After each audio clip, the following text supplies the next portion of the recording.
Hello and welcome to Indus News. My name is Hamza Amjad, coming to you from our studios in Lahore. These are the top stories of this hour.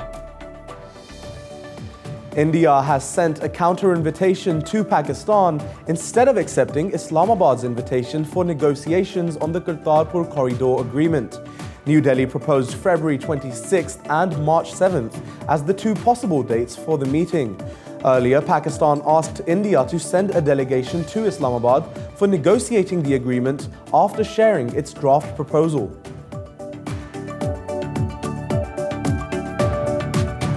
Meanwhile, the Indian Supreme Court has set free 4 people convicted of massacring Muslims in India's western Gujarat state. Over 1,000 Muslims were killed in 2002 anti-Muslim riots in Gujarat under the watch of then Chief Minister Narendra Modi.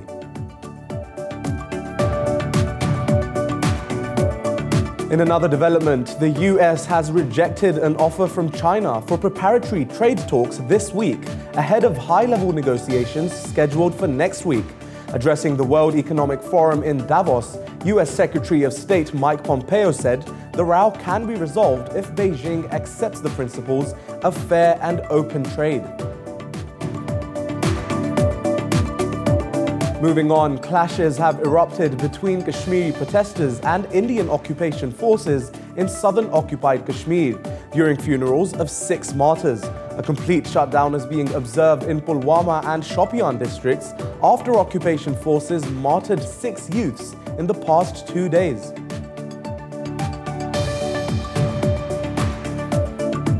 Next up, Israeli forces have arrested 16 Palestinians during raids in the occupied West Bank.